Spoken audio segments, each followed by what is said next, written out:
Hello, I'm Danielle McLaughlin. Welcome to Fiction at the Friary, but not as we know it. We're looking forward to the day when we can meet in person again at the Friary Bar, but in the meantime, we've morphed into an online event.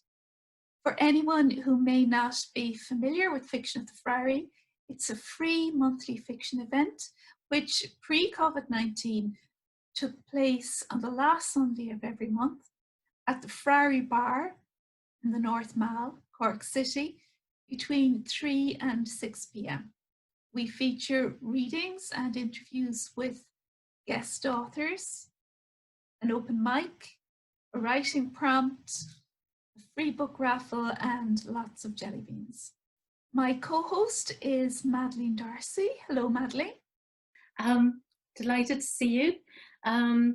I'm delighted to introduce our guest author this month, but before I do, I'd like first of all to thank our sponsors for this year, who are Cork City Council, the School of English at University College Cork, J. Rappel Mara Solicitors, and Hogan Architects. And I'd also like to thank, on behalf of Fiction at the Friary, Mike Darcy of the Friary Bar, who is still unfortunately unable to open at this time.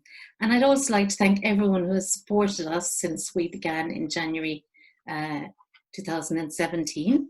I'd also like to say that we're running a free book raffle this month for 5 really good books chosen by me. Next month, Danielle will choose 5 books.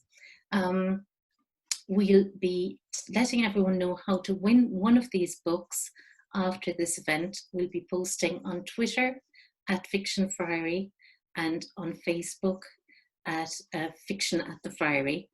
And we'll also be posting an online writing prompt for those of you who are interested. So now it's my great pleasure to introduce our guest author, Barbara Byar. Barbara is American, but now lives in County Kerry. And she's a previous Irish Novel Fair winner. And she's also had pieces published in various zines, including Ghost Parachute, Anti-Heroin Chic, Litro, Flash Fiction February, Spelk, The Corridor, Ellipsis Zine, and Cabinet of Heed. She was shortlisted for the Over the Edge Writer of the Year Award and longlisted for the Bear Fiction Prize. She's also been a senior editor for the Biffy 50, when she helped select the top 50 British and Irish flash pieces of 2018-19. And she's also been a competition judge for Reflex Fiction and TSS Publishing. Barbara has also been a reader and senior editor for TSS Publishing and Virtual Zine. Her debut flash fiction collection, Some Days Are Better Than Others, was published in the UK by Reflex Press in November 2019. It's Some Days Are Better Than Ours, a collection of tragedies. This collection was shortlisted for the 2020 Saboteur Awards and also received Pushcart and Small Fictions, Best Small Fictions nominations in 2020. So Barbara, we're delighted to have you here, and I wonder if you would maybe read a couple of pieces from your collection. I'd be happy to. Thanks very much for having me. I've been looking forward to this for some time. The first piece I will read is the title story, Some Days Are Better Than Ours. Mummy lies on the kitchen floor, crosses her arms over herself, and refuses to budge. Her baby belly rises like bread as her bum spreads over the spot where the lino has cracked and begun to peel. Maybe she wants to hide the hole. Maybe she will lie there till Dad fixes it. We don't know. She won't speak. The cooker is on and open. Chicken nuggets and chips, our favorite. Jimmy and I'd eat that every night if we could. On top the white fridge, the kitchen timer click-clocks. Jimmy and I sit next to Mummy, cross-legged, one either side, and wait for the timer to go off. Meanwhile, Dad's in the back garden hammering away at something. They're pounding nails, swinging wood, or screaming. He's loud as Mummy's quiet. Same with Dog, who barks and barks and barks. I peek out the window, head low so Dad can't see me. He's almost done boarding up the doghouse. A paw sneaks out from a small gap. Dad pelts it with the hammer and pounds up the final plank. The timer buzzes and I slide the nuggets and chips on the plastic plates and put them on the glass table.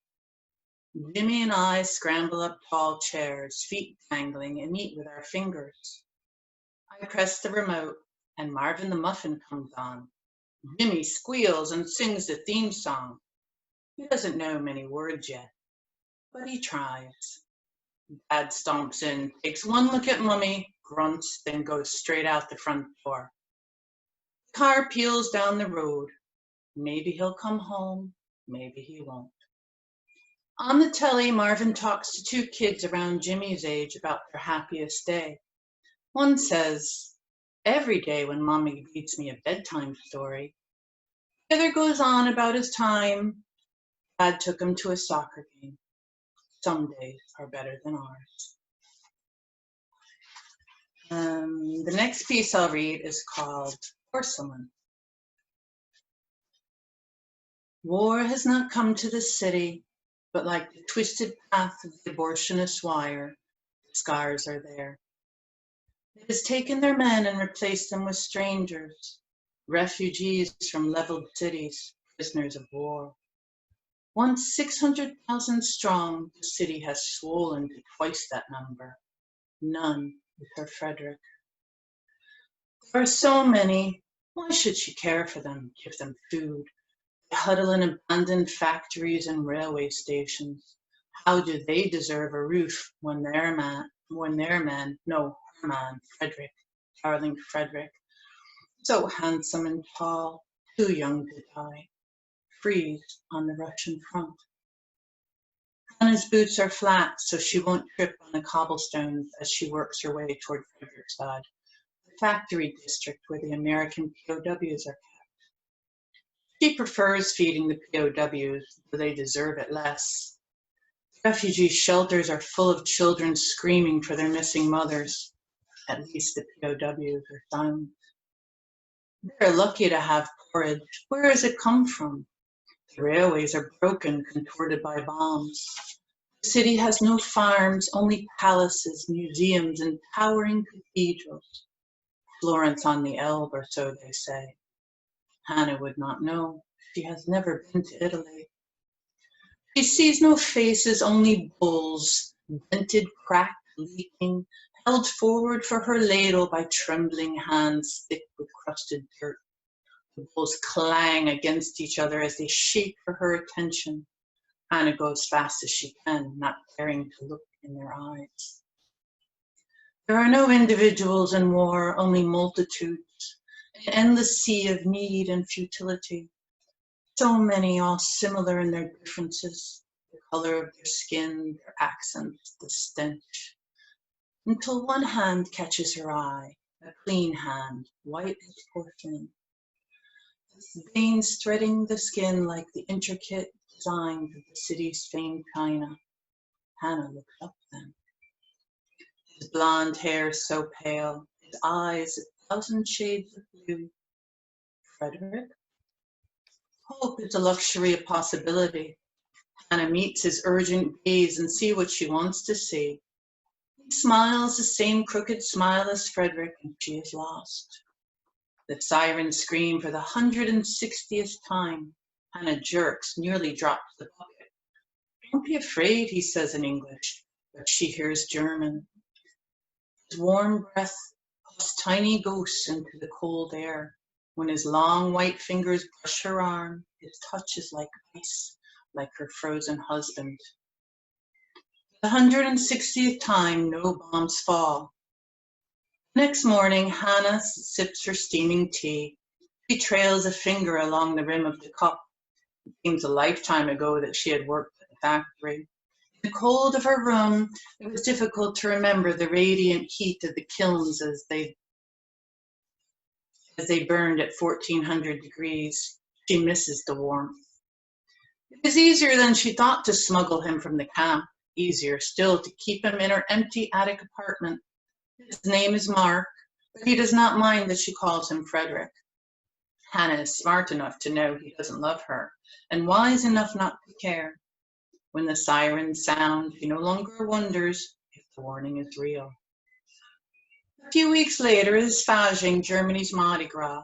The city bustles with excitement. In their fancy dress, it is easy for the women to pretend there is no war.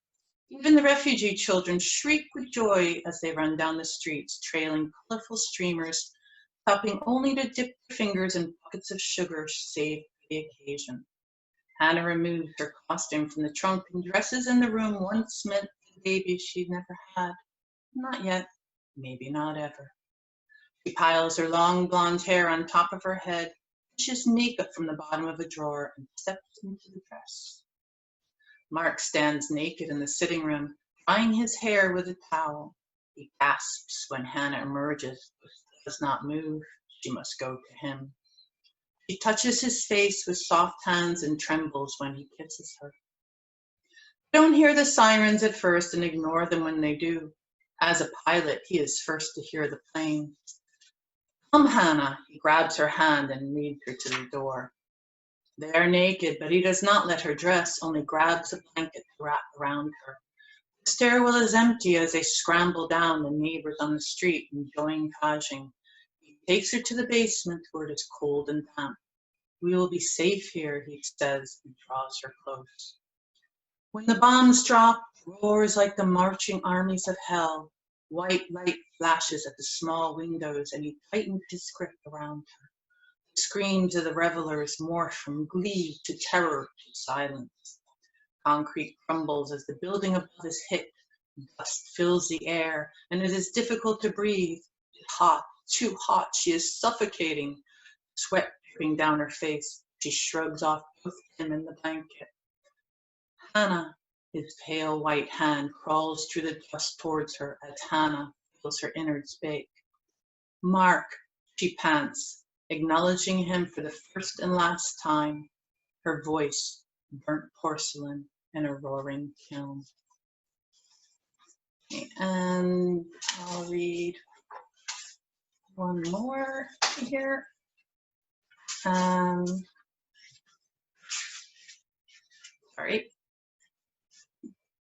It's called Opium. She wore a black dress and opium, nothing else, not even shoes as she tottered along the edge of the balcony, empty bottle dangling from vodka floppy fingers. Music like champagne bubbles drifted from the loft. What's the view like, Em? He said from a silver chair, legs stretched before him, tuxedo lapels shining in the moonlight like bat wings. The stars are bigger, closer. I almost feel I could touch them. She stretched, strained against a metal railing which dug into her thigh. The vodka bottle slipped from her fingers. It seemed forever before they heard the crash. Hope that wasn't my car, Em. I've grown quite fond of it. She giggled. You've had it for a week. Longer than most things, he said, and lit a cigarette. The smoke rings expanding like moon halos around her swaying figure. You love me, Ian. Always and forever, he said, watching her legs. It was somewhere between late and early, and mist had begun to settle on the guardrail. He'd had just enough scotch to be unalarmed, but not enough to forget she was there. I will be a star someday, won't I, Ian? I'll shine so bright, so hard, so long. She stretched one arm and leg like a ballerina. Muffin, you're already a star, he said, and yawned. There was nothing tragic about her, no haunted past, no rapey cousin, not even a dead dog. She was just a pretty thing, shining brightly like all the other stars in the sky. Look, Ian, she said, smack haze lifting from her voice. A shooting star. Catch it, he told her. Make a wish. All your dreams will come true. She laughed, then leapt. I got it, Ian, she said as she fell with a flutter. Not like a sparrow, but a crow. Swallowed by the mist, it was forever before he heard the crash. Hope it wasn't my car, he thought, and lit another cigarette. Thank you, Barbara, for that wonderful reading, and congratulations on the publication of Some Days Are Better Than Ours. It's described as a collection of tragedies. I wonder if you could talk to us about the process of choosing the title and why you decided to call it a collection of tragedies. Well, I have this Word file where I just basically dump a whole bunch, all my ideas as they come in. I generally have ideas faster than I can write stories to go with them. And I will a lot of times think of titles, stories, and have not have anything to go with it. And Some Days Are Better Than Ours was a takeoff on the expression, some days are better than others. And I thought that would make a great story or a great book or even a great novel about, people who are having particularly bad situations and experiences. But I never had a story to go with it until one day I was sitting at the kitchen table. It had been a long day, and it was a particularly bad day and a string of bad days. And I just had this impulse to lie on the floor and stare up at the ceiling. And it gave me an idea of what that would look like to children if their mother did that, and particularly young children. So that has how the story found the title. Now, in the collection itself, in January 2019, I started writing a frenzy of flash fiction, and I had 6 pieces published within about as many weeks. And there was a competition for flash fiction collections, so I gathered together a bunch of my old pieces and the new pieces, edited everything, and this is all done in maybe a month or 2. And the competition, you had to have a theme. So I looked at all my pieces. They were so disparate. You had, apocalyptic fiction, you had historical fiction, you had love stories, you had family dramas. Everything that they had in common was they were tragic. So tragedy, I mean, stories about the most painful of circumstances that are profoundly by the reader. And the title applies to all of the stories in general, but also specifically as well.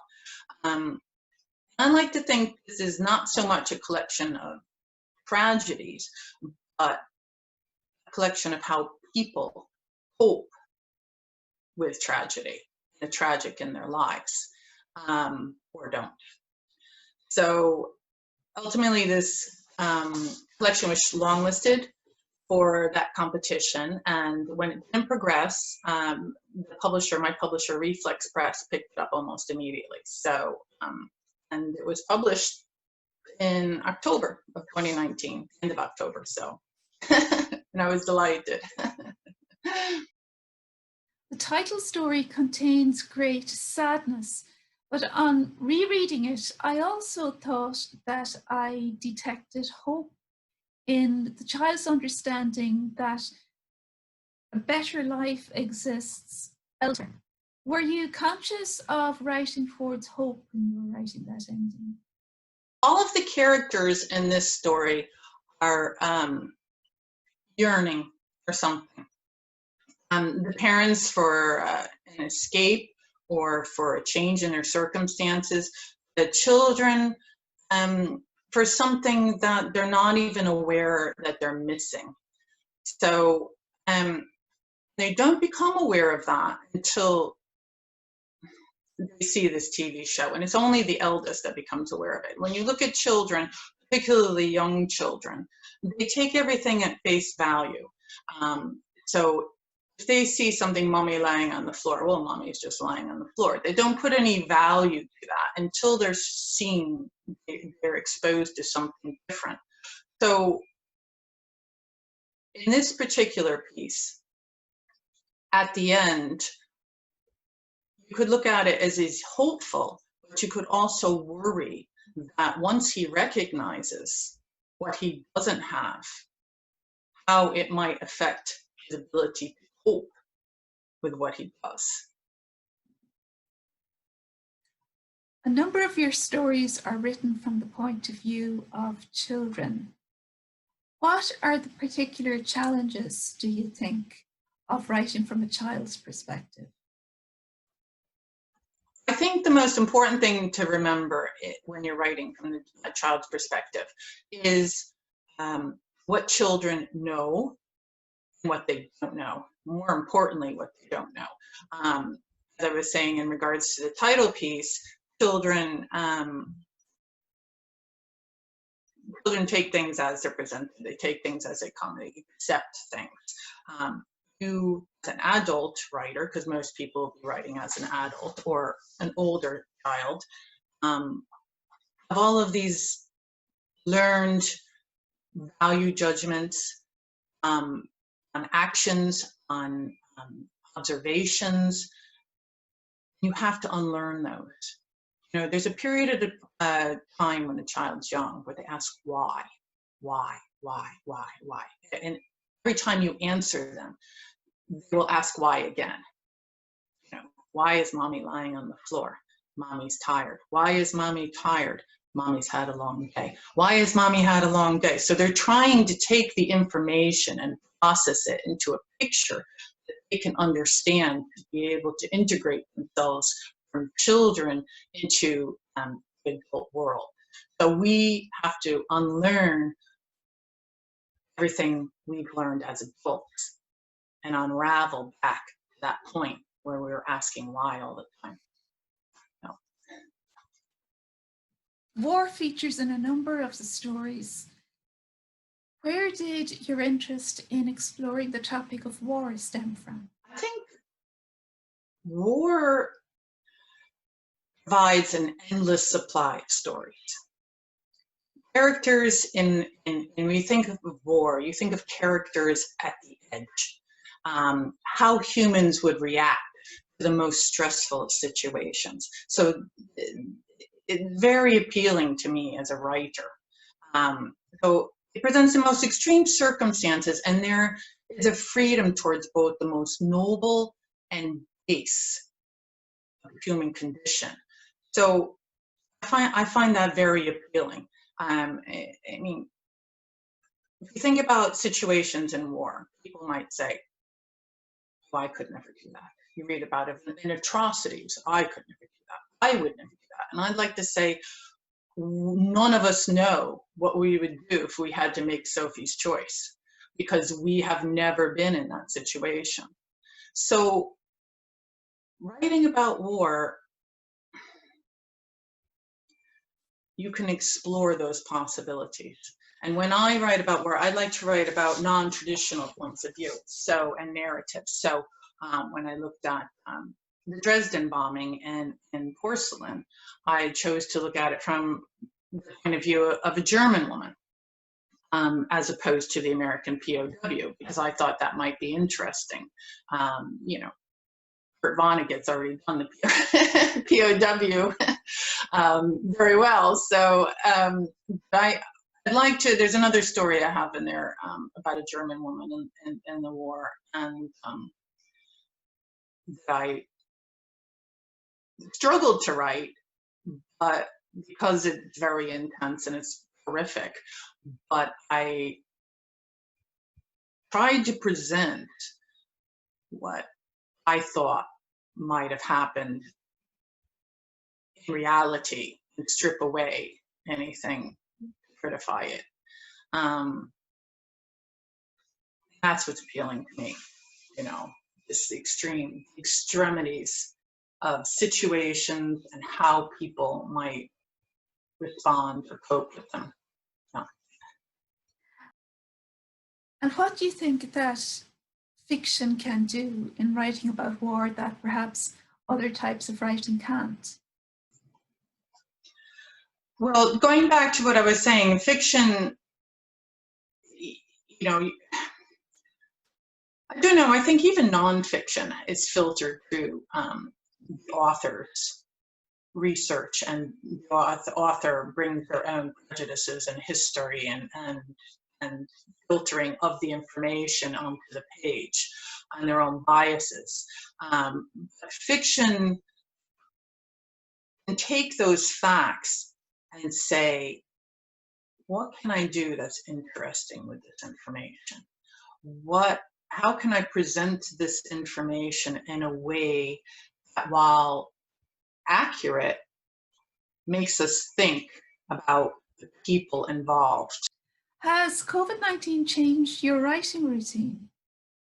Absolutely. I know a lot of people are struggling to write right now, and I understand that completely. But for me, with the COVID-19, it was a wake-up call for me, because I have a lot of work I want to do, and I want to get it done, and I want to get published. And I thought, I could die any day now, so I better get busy. So I've been extremely productive. I mean, I've been working full time throughout the whole lockdown. So on my half-an-hour work breaks, I'll be scribbling madly away in my notebook, and when I get home and on the weekends, I'm just notes and scraps of paper and margins and typing everything up. And yeah, I've been madly productive. So just with the specter of mortality looming in the distance. That is absolutely fantastic to hear that, Barbara. And in respect of your work, now that Some Days Are Better Than Ours is published, what is your next big project? Is it tragic once more, or can you reveal anything about the details of what you're working on now? Well, I'm working on a novel, and it is,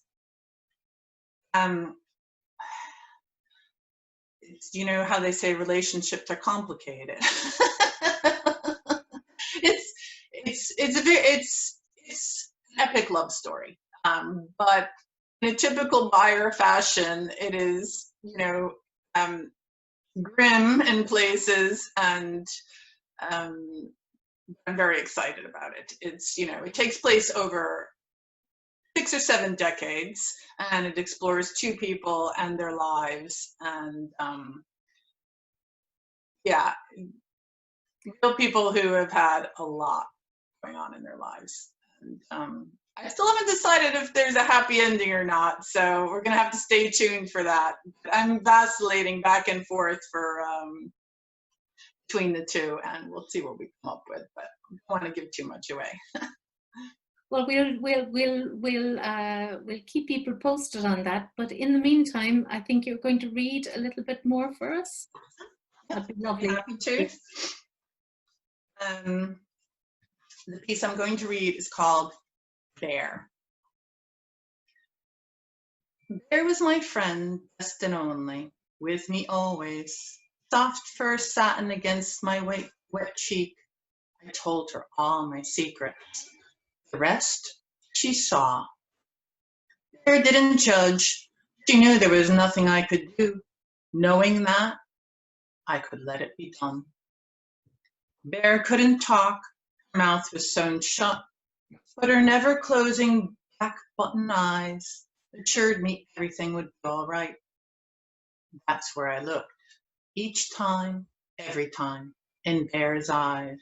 In Bear's eyes, I was a jewelry box princess spinning, the angel topped the Christmas tree glowing, a mermaid flicking her tail glimmering. Sometimes after, when I cried in Bear's arms, snot snarling her fur, I'd hear Bear in my head.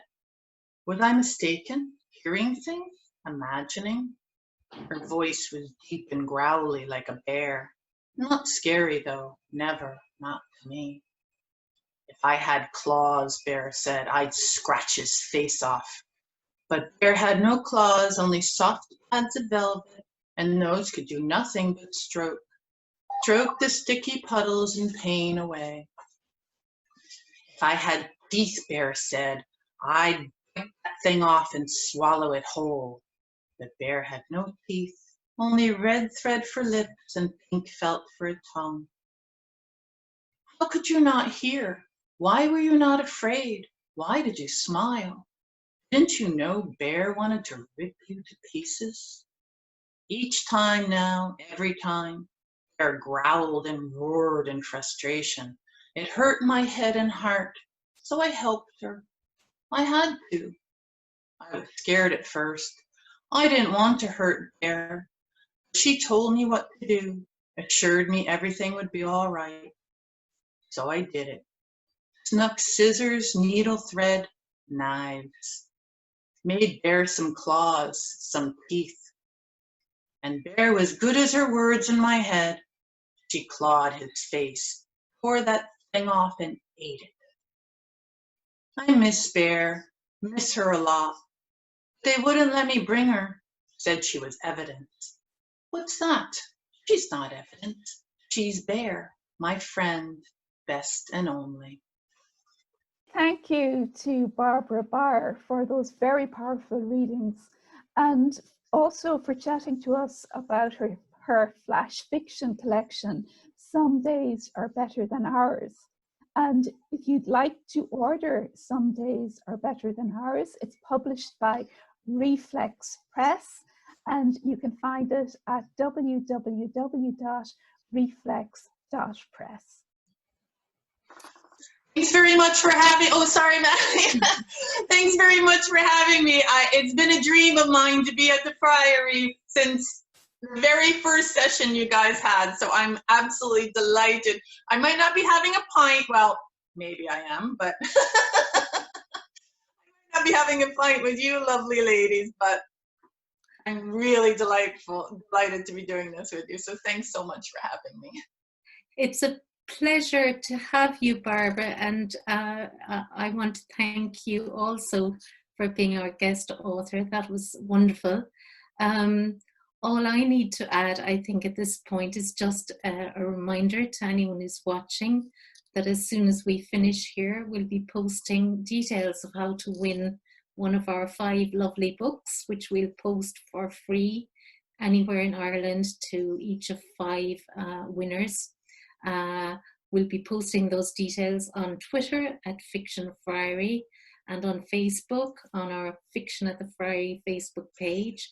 And we'll also be posting a writing prompt. But I suppose all that we need to do now is to say that we hope everyone is keeping safe and well. Barbara, thank you very much for being our guest. And Danielle? Yes, thanks everyone for listening, and until next month, goodbye from us. Bye-bye.